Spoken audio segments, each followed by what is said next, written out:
Chapter 5, Interview Records. 1. Mei's. I wasn't that stupidly loyal.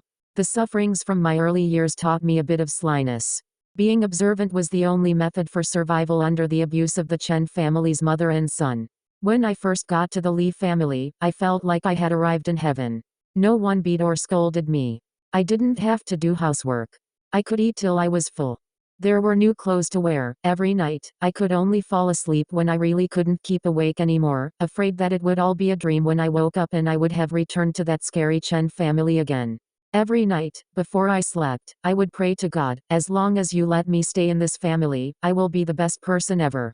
I tried my best to fawn over everyone in the family, including my older brother. I could tell that the most treasured one in the family was him.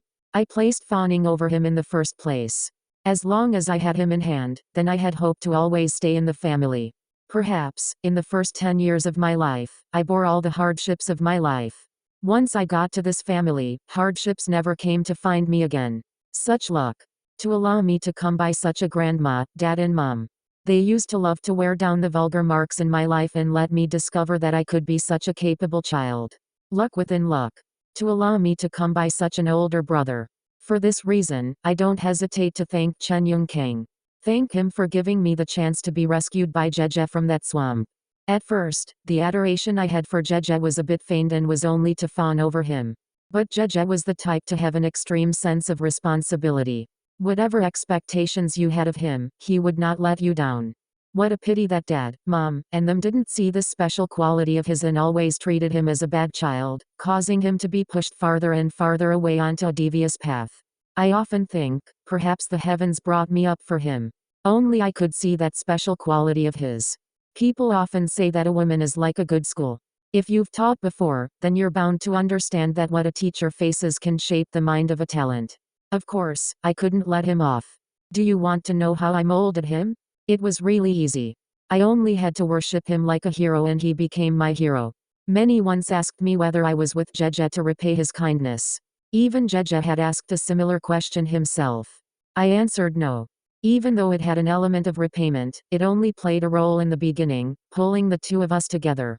As for later on, it was my expectations that slowly guided him to become the man I desired. How could I not love a man that was measured and made for me? Some people say that I am too yielding to Jeje, causing women to lose face. I want to say, the process of quibbling between a man and a woman is not important, appearances are not important. One can only look at whose desire the result leans towards to know who the victor was. Sometimes yielding can be a type of power, guiding him to wish to head towards your direction, giving him honor in defeat. That is the greatest victory. And so I love him and he loves me. No matter who loses or wins, we will both be happy because our happiness is the happiness of the other. 2. Dad says. Honestly, before Mei came to our home, I was very disappointed in this son. I had already prepared for prison visits and even sent him off in death. Mei simply seemed like she came to this home to save him. And then, everything was like a miracle. The runaway wild horse put on a bridle and changed into a fine steed.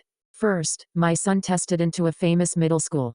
To graduate with Mei, he tested into graduate school. After the two went to study abroad and came back, my son became the CEO of a multinational corporation and Mei became a college professor. Now, who doesn't look at me with envy over my good fortune? Now, my grandson is already 5 years old and seems to have the same demeanor as his father as a child. My preparations are based on precedents. One of these days, I'll go to the orphanage and adopt a pretty little girl. 3. Mom says. I've always wanted a beautiful daughter. Unfortunately, due to my physique, I couldn't give birth again. Mei's arrival can be considered as making up for my flaw. Mei is a good daughter and I am extremely satisfied with her. I couldn't help but add fuel to the fire to instigate the two kids to start puppy love when she was still in junior middle school. I, wholeheartedly, wanted to keep the goods. Facts prove that she was also a good daughter-in-law. It's just too bad that she gave birth to a son. Originally, my sons and daughter-in-law's careers were very successful. They could afford to pay the fine and raise a second child. Mei also agreed. But that son of mine was a disappointment. He was scared out of his wits the first time Mei gave birth, and refused to ever let Mei get pregnant again. Mei and I stealthily messed with the condom before the seed was successfully planted. That stupid boy went and got a ligation in his anger. I was originally saying that if this baby wasn't a girl, then have Mei Mei get pregnant again. There is no hope now. But seeing him follow Mei Mei so closely every day with a mourning expression, worrying about the upcoming delivery till he's nearly pulled out all his hair, this old woman's anger has dissolved a lot. Heavens bless us, it must be a little princess this time. And be pretty like Mei Mei. 4 Grandma says. A bunch of stuff in dialect. I still have to say, a bad person doing bad things will have retribution. Old lady, I have never done anything bad in my whole life. Now, 4 generations live under one roof and live with extreme contentment. Now, I look forward to my granddaughter-in-law giving birth to another son. Grandma is very old and says too much.